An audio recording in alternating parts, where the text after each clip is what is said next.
de loin, juste les gens de sa propre maison. Ndeboki ko trahir. Pendant que tobanda ko sambela na bataille à prière, ndamba ebisi biso par rapport ya mboka oyo. Kola ebisi biso abi totelema tobondela peut transmettre message par batu.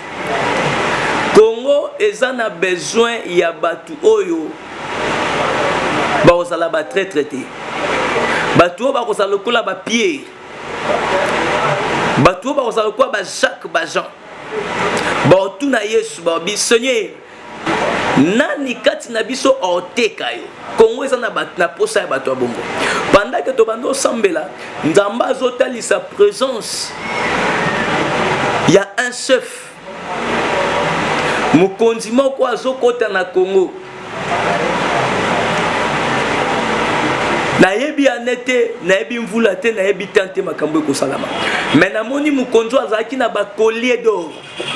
Ataki couronne ya or. Et le Seigneur me montrant la République qui commence qui est en train de marcher. Nzamba bisina bikende yebisa batu. Pepe sa message annoncé na libota na ngai ba obazolanda. Pe na ba obazokamba mboka. Yebisa bango ke banguna ya Congo baza tout autour ya trône ya Congo pe na kati ya mboka Congo. Bien-aimé de Dieu, Dieu parle état comme étant un homme, mais il agit comme Dieu. Et babanda qui koebisanga que l'arrivée de ce Messie, il s'appelle un président du vin, un roi du vin. Azoya poya kocha kimia. Na yebi ete, na yebi kombo na yete, ba yebi singaka que c'est un président du vin, mais na mona ki alata ki ba collier. Alati ba collier d'or et azaki na couronne d'or. Je ne suis pas contre les gouvernements actuels. Je ne suis pas contre ceux qui dirigent. Mais je veux dire que le temps de Dieu a sonné pour la République démocratique du Congo. Dieu va faire quitter tous les ennemis au Baza, au tout près du Congo. Bien aimé, telle sort ya Jida. Jida, après avoir côté Kayes, la Bible déclare que Jida, il s'est allé se pendre lui-même à Midiembika. Bien-aimé de Dieu, Mboko est la promesse et ça est la Kanzambe. Il ne nous reste pas trop de temps. Visitation peut kimi Nzambe zoko tanakata mboka oyo. Et Nzamba bisinga e na bisa bakonjo baza en place. Je m'adresse, c'est parce que la Bible déclare que on ne peut pas injurier le président et on ne peut pas dire le mal d'un roi. Parce que les rois sont établis par Dieu. Sachez que la personne qui est à la tête de la République, il a été établi par Dieu. Dieu lui a établi. Il y a des promesses sur lui. Mais il y a ses frères qui se tiennent debout.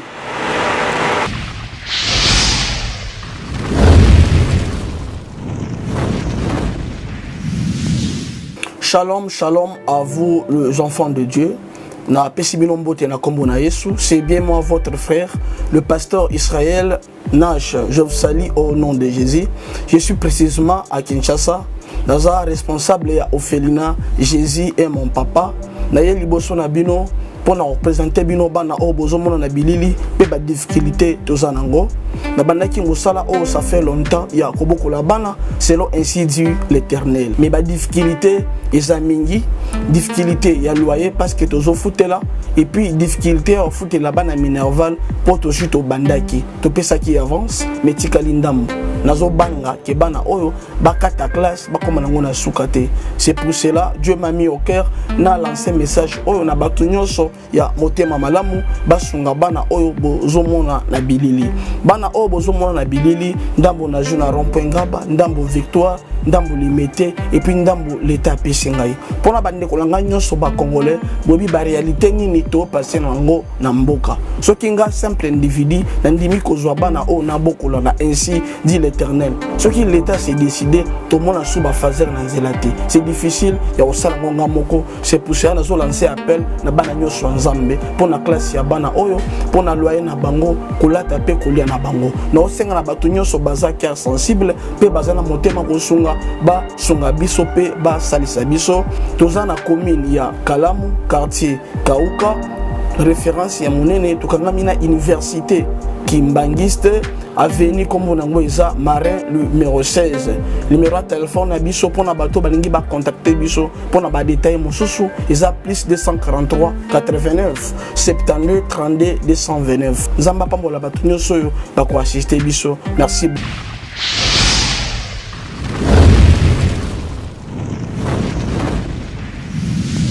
Shalom, shalom peuple de Dieu, Nzambe apambola biso de partout. Oyo tozwi ngolu pe occasion ya komona na susu na moma oyo Nzamba Israël apambola yo papa apambola yo mama ozwi ngolu ya kolanda biso Nzamba apambola bandeko ya chaîne EHP Média apambola ba journaliste ba caméraman et je vous bénis au nom du Seigneur Jésus-Christ yambo ete to banda juste partage il y a une chose que le Seigneur a donné à son serviteur.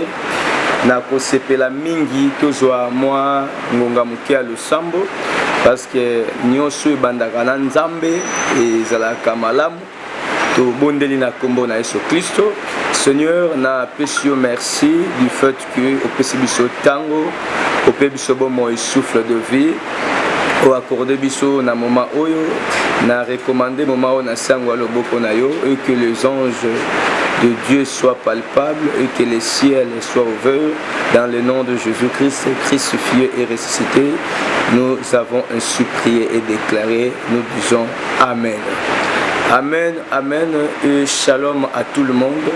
Batunyo soyo bozui occasion topengolu ya kolanda biso na moma oyo Nzambe na lola pambola bino Nzambe na Israël Nzambe na milimo ya bantoma pe ya basakoli Nzambe ya mboka Congo azala Nzambe na bino bien-aimé kozala na se ya ba prière kosambelaka Nzambe wana a silité kotalisa ba message pe koloba na tina ya basali na ye mais pendant que tozaki kobondela kolo kopesa baimoni selope kopesa message moko et abisinga bikende partager na libota nanga message oyo. Je crois que yo za de partout au kozwa message oyo bien-aimé lorsque ce message est à la message oyo et que même quelque chose na vie na yo et que changer quelque chose et que édifier yo. Nzamba pambola biso toujours ko partager thème moko et ça très important na moment oyo kolanda biso je ne sais pas le soir pendant la journée et je crois que vous serez bénis par rapport à ce que le Seigneur a donné entre les mains de son serviteur. Tout ça justement na Genèse tout ça na Genèse 37 tout ça na Genèse 37 toujours partager thème moko thème wana ezali et ezali institué que l'homme aura pour les ennemis, les gens de sa propre maison. C'est un adage que Jésus avait dit. Eza maman likambuto li sesoye sur le baki na Matthieu et toko tambola na yango. C'est parce que pendant les heures pe batan ya prière, Nzamba pe ki biso ba message concernant Mboka, concernant Congo, concernant makambu ndenge ezotambola na kati ya mboka e Nzamba baki na biso to banga te to pusana pe to annoncer message oyo na mato ya bana Nzambe. Je crois que toujours banda na prédication et puis je vais finir avec le message que le Seigneur m'avait donné. Tout ça na Genèse 37. Genèse 37, on va prendre juste le verset 27. Voilà. Genèse 37, on prend le verset 27 et puis on va continuer avec d'autres versets. Je lis la parole au nom de notre glorieux Seigneur Jésus-Christ. Atengna kombo na Yesu. Venez, boya, vendons-le, totekaye aux Ismaélites et ne mettons pas la main sur lui. Car il est notre frère. Poète Azan de Konabiso, notre cher Nzoto Nabiso et ses frères les coutures. Bande Konaye Bayo Kiye. Merci. écriture toti kotanga, je crois que ezana bato bayebi ma le banzambe bayebi ma komi nzambe bazebele. Écriture totanga na Genèse 37 eza histoire ya Joseph. Eza histoire ya comment bazo zwa Joseph pe bazo tekaye na ba Ismaélite o bayaki na eti akoma na kati ya Égypte. Banzi bato bazaka mingi na temps ya kotanga Bible pe ko vérifier maloba na nzambe bazana ngai na kati ya compteur si avec ces pe makamna ngina lobela. Bien-aimé de Dieu, nzamba pambola biso une fois encore. Likambu tozo lobela na moment oyo topé na temps oyo tozo occasion okuta na biso na bino na liboso ya média. Et ça que l'homme aura pour les ennemis les gens de sa propre maison. Et l'homme aura pour les ennemis les gens de sa propre maison. Il y a qui t'ont partagé penser oyo parce que na c'est un message Nzambe abanda qui copie sa message pour Namboka et pendant que Nzambe a sa message pour Namboka, il parlait de l'homme aura pour les ennemis les gens de sa propre maison. Qu'est-ce qui est en train de se passer ces derniers temps? Je commence à donner la prédication et partir avec le message. Vous remarquez que nakati ya mboka na biso Congo eza na batu ebele esi ba teki bandeko na bango ba teki nation ba teki propre frère, voilà, à cause il y a bozui, à cause parfois il y a richesse stoppée, il y a intérêt individuel. Et c'est pourquoi nous avons fait ce message. Nous avons fait ce message. Et un message à quoi annoncer. C'est parce que le Seigneur avait dit qu'on ne puisse pas avoir peur. Tout bangaté, mais tout annoncer le message. Bien-aimé de Dieu, Yosu Ngonga Kolanda Biso. Et c'est là qui, na histoire moko ebetamaki na kati ya Bible na verset ototi kotanga. C'est parce que la promesse a été dite chez Abraham. Nzamba bisaki Abraham, je ferai de toi une grande nation. Na osano ekolo munene na ko multiplier yo, tes hommes seront nombreux. Mais eloko ezo sepelisanga mingi na intérieur a message Nzamba pesi. Nzamba bisina bikende ko yebisa ba congolais. J'étais toujours ici devant la caméra na bandeko mususu que je peux saluer en passant papa Brice Batwebele na passant na bango ba émission awa na lobelo comment qu'on a lobby tant que les Congo et les Africains ba kozala na esprit à trahison pe ba kozala na amour te to ko convaincre te Dieu nous attend dans l'unité, voilà. Bible ont déclaré que Joseph azalaki mwana ya Jacob. Jacob a boti Joseph. Ma commune en besoin déclarer que azalaki aimé et pas ya papa na ye. Quand on dit aimer, cela veut dire que même na kati ya ndako eza na mwana oyo papa na mama balingaka bana nyonso, oui, mais eza na mwana o balingaka bacentrake ba caractéristique na bango ezoko se trouver pe pas mwana wana. Alors Joseph aussi azalaki un enfant oyo Nzambe abande ko sepelane mingi. Mais ce qui est en train de m'impressionner sur ce verset est que Bible a déclaré que azalaki na ba faveur. Moi et Belé, papa naïe. Il avait les tuniques de multicouleurs, ainsi de suite. Papa n'a bandé qu'au salé bas cadeaux. Mais ce qui le prenait comme étant des cadeaux, et cela est que et ça bandé qu'on a émouté ma passe. Arrivons à un moment, Bible déclarait que papa n'a des péchés qui est. Papa n'a des péchés à l'obi kende côté la bandé qu'on a eu. Bande qu'on a basé pour peindre ba troupeau, c'est parce que bazaki plus âgé que yé. Mais et là qu'on a ce plan ngoza babitango papa dépêché accueilli pour qu'il ne visiter bande qu'on a yé. Bande qu'on a yé ba apercevoir rien na musika. Ba bandi koloba entre bango. Ba lobi botala yé azoya. Bango kutu ba pesa qui est combo moko.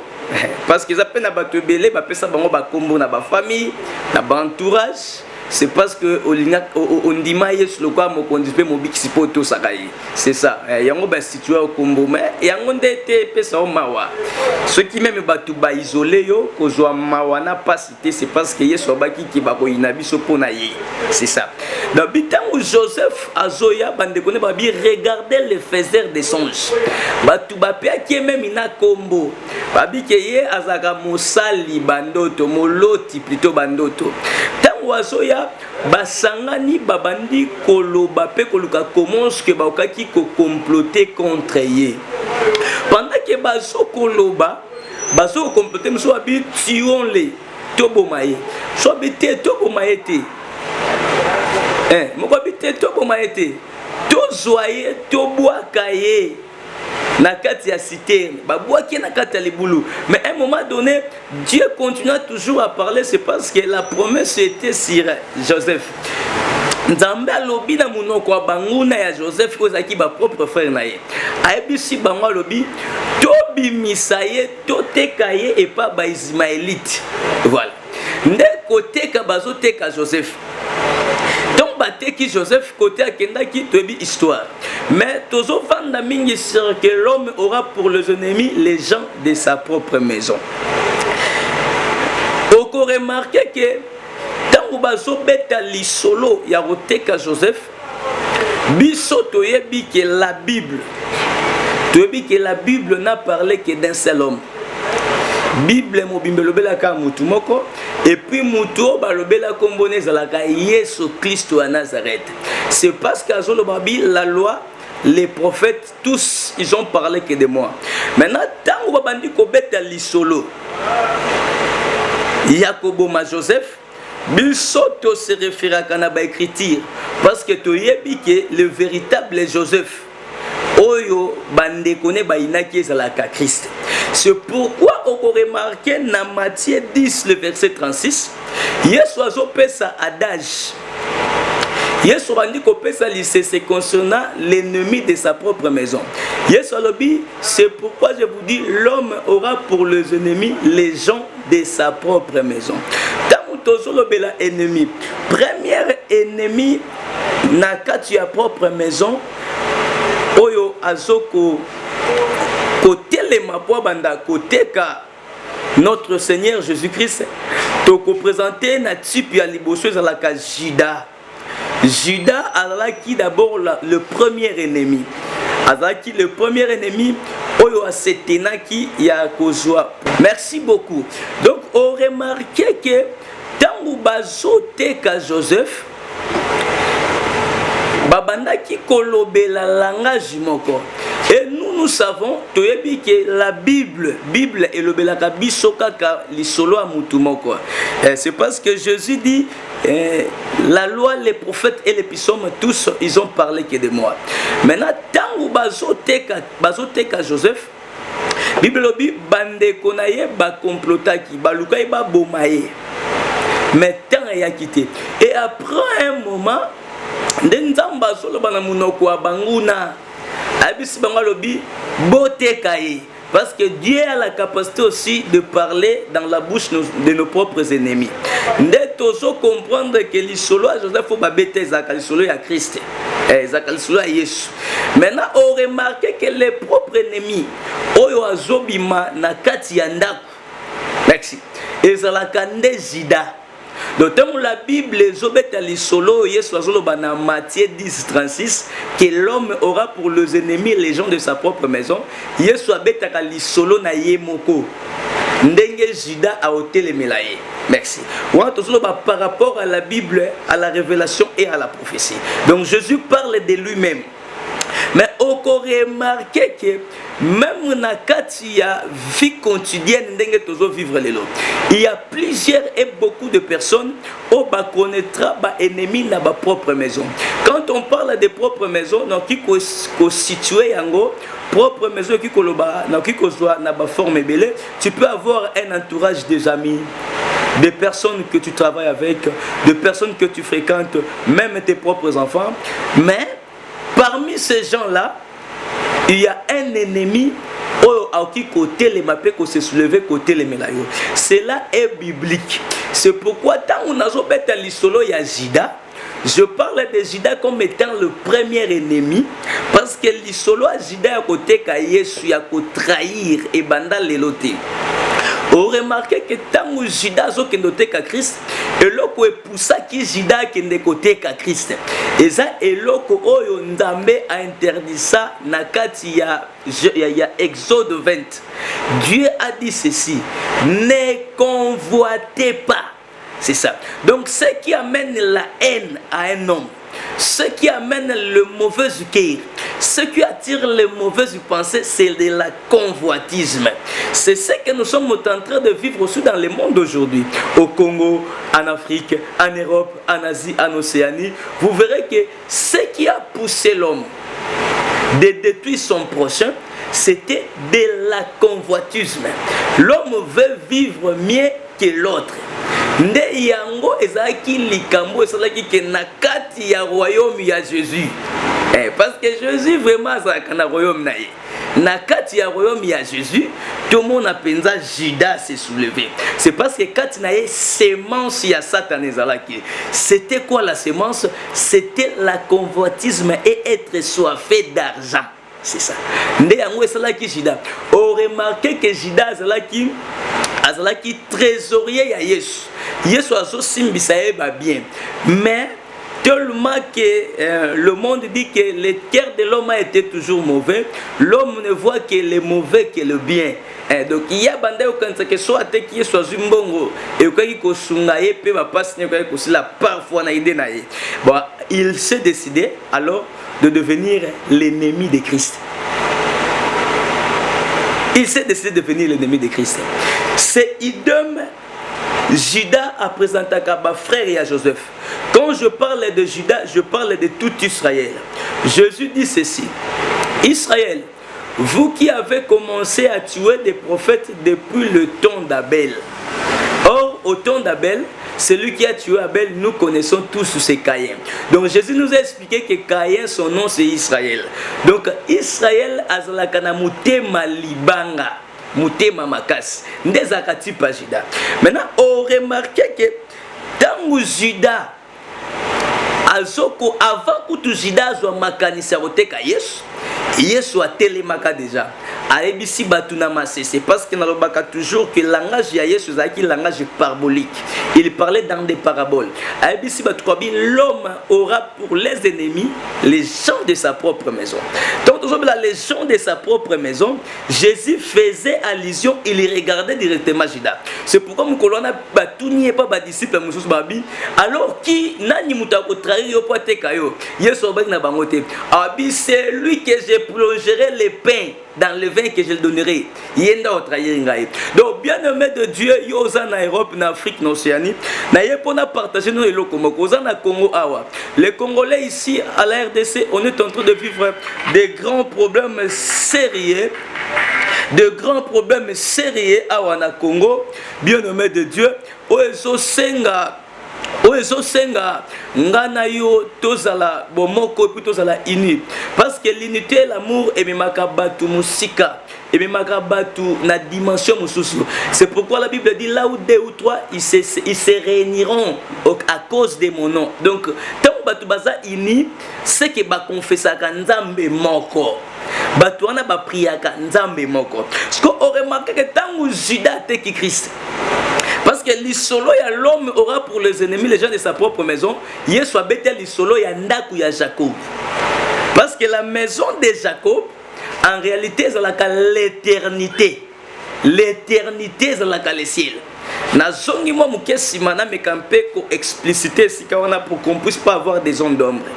Quand je parle de la maison de l'éternel, de l'éternité, la Bible déclare que le ciel est son trône et la terre est son marchepied. Maintenant, on peut remarquer que sa maison est à l'éternité. Au monde que premier ennemi au télémé la Christ, azalaka son propre créature. Satan le diable, autrement appelé l'ange de la lumière. Yazaki la première personne qui a s'opposer contre le royaume de Dieu. Donc tant où il y a l'homme aura pour les ennemis les gens de sa propre maison, Jésus faisait allusion de ce qui se passait à l'éternité et physiquement il faisait allusion de ce qui se passait dans la maison de Jacob. C'est ça. Maintenant, tant où Satan a révolté contre le Seigneur, qu'est-ce qui a fait que Satan a révolté à sa nature Yajida? C'était la convoitisme. La convoitisme est une de Satan a luka akabola gloire et à créateur naïe. C'est ça. On remarque na vie à l'élo, et ça n'a battu belé. Bien-aimé de Dieu, Yozo Landanga, Simba Esika au Malamu, je vais descendre dans la vie quotidienne. Na vie à l'élo, et ça n'a battu belé. Parfois au sunga, bamona miracle, bamona bikamu nzambe na maboko na yo. Parfois bazaki na passe bazaki au bout ya liwa, pembeni ya liwa, tout près de la mort. Mais yo au sunga bango na fort homme mususu ya quelque chose oyo salaka nzamba prêta mutuana vie. Parfois nzamba fongola mutuana. Mais oko remarquer que batuana bakomi ba propre ennemi na yo. Ce sont de mêmes personnes qui se mettent à te combattre, à chercher à te détruire. Ya côté kayo ndenge jida te kaki Christ. Pourquoi? C'est parce que babosani ke nzamba ponaka yo, nzamba bengaka yo, tu as une promesse. Bango baeba ke lo konate. L'homme, tout homme qui convoite les choses, oya lulaka, azalaka mingi na nature moko. Nature na ezalaka ya rosala mabe. C'est pourquoi il faut faire attention. Tu peux avoir des frères, de sœurs, parfois bobimi na bango libumu moko, parfois bouti na bango libota moko, mais bato bobimi na bango libumu moko libota moko boki ko trahir le quoi bandeko ya Gédéon et plutôt il y a Joseph. On remarque mukolo moko Bible so beta lisolo moko na Juge chapitre 11. Merci. Juge chapitre 11 bazo beta lisolo ya Jephthé. Bible so ba que Jephthé azala ki vaillant. Il était galadite, mais cependant que ba frère naie, ba yebise balobi yo kiko hérité na bisote, c'est parce que botami na mwasi ya mususu. Mais bazala ki papa moko. C'est pourquoi par là de fois nazalaka na audacité ya koloba que Jésus azalaka fils ya prostituée. Jésus-Christ azalaka fils ya prostituée. Parce qu'un fils de prostituée, il n'est donc il est à partager un héritage il y a un enfant légitimité. Donc en réalité des choses Marie oyoto baka botaki Yesu, Marie azalaki kaka simple instrument. Mais Yesu ne nzambe ndo alaki likolo parce que la Bible déclare que Marie, l'ombre de tout puissant découvrira. Donc en réalité, Marie mais Marie Yesu 9 mois à été. C'est ça. Là c'est entre guillemets toko font la parenthèse me soutien. Maintenant, pendant que Christ a comprendre que penenaïs akina banguna, Yesu azotika la volonté de Dieu et kokisama, c'est parce que pas Yesu zala qui promesse. Et bon et pas na yo. Yo zolandangai.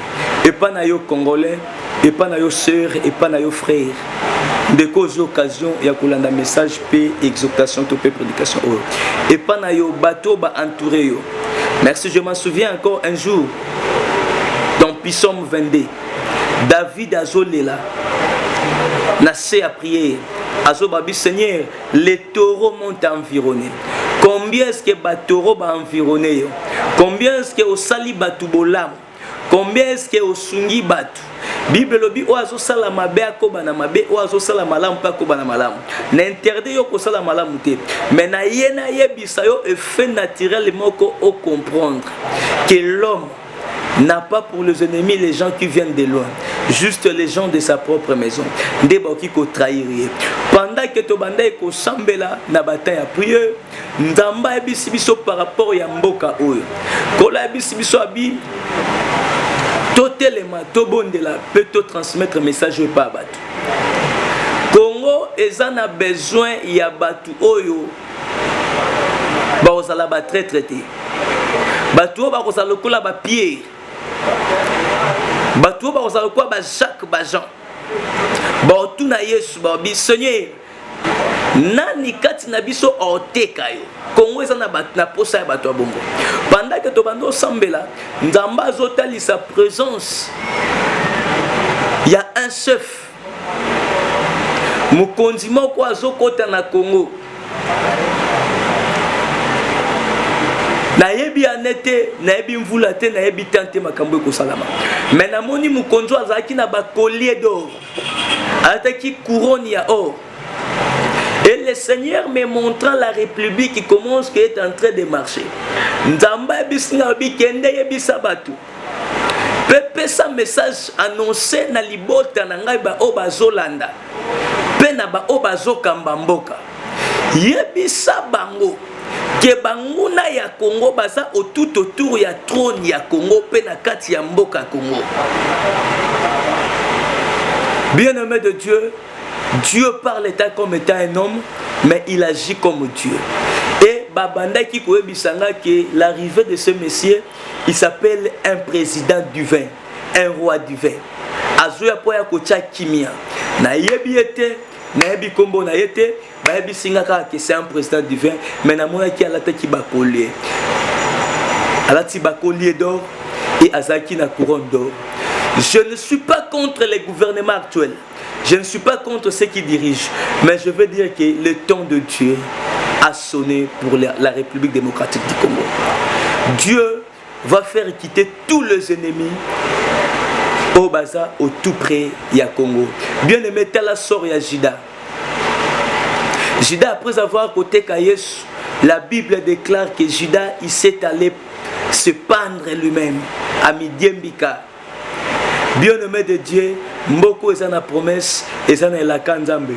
Il ne nous reste pas trop de temps. Visitation peut kimi Nzambe zoko tanakata mboka oyo. Et Nzamba bisinga e na bisa bakonjo baza en place. Je m'adresse, c'est parce que la Bible déclare que on ne peut pas injurier le président et on ne peut pas dire le mal d'un roi. Parce que les rois sont établis par Dieu. Sachez que la personne qui est à la tête de la République, il a été établi par Dieu. Dieu lui a établi. Il y a des promesses sur lui. Mais il y a ses frères qui se tiennent debout. Plusieurs de ses frères sont pour lui. Et plusieurs de ses frères sont contre lui. Mais le Seigneur m'a dit de vous donner ces versets. Le diable est venu s'aimer, délivrer à la République dans les champs. Et les serviteurs sont en train de demander Dieu s'il pouvait venir enlever ce qui est délivré, afin que le blé reste. Nous avons le blé, qui est la personne qui est à la tête de la République. Mais tout autour de ce monsieur, il y a des gens qui sont délivrés, que le diable est venu s'aimer. Mais je vous le dis étant qu'un prophète, je vous le dis étant qu'un homme de Dieu, l'heure est là. Je ne vois pas les mandats, je ne vois pas ce que le président en place va faire. Mais je vous dis qu'après ce président, Dieu a préparé encore une chemin. Le Seigneur m'a dit que ce messie que nous haïssons, ce messie que nous méprisons, il est une personne que Dieu a placée, comme étant un Jean-Baptiste dans notre pays. C'était le message de Dieu pour son peuple. Bien-aimé, c'est pourquoi est-ce que j'avais commencé par cette exhortation. C'est ce que je préparais.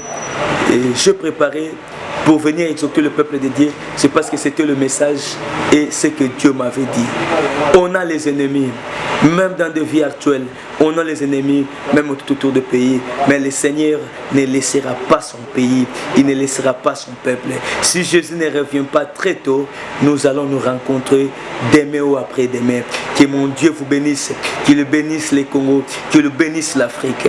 Qu'il bénisse toute personne. Au Azana égard Yakoya na bonne condition vis-à-vis de la première des choses, il y a la République démocratique du Congo, vis-à-vis aux hommes de Dieu, vis-à-vis au chef de l'État, que Dieu bénisse toute personne et que Dieu contredise tout le monde qui viendra avec profit plutôt de venir détruire cette République et détruire ceux qui sont les promesses de Dieu.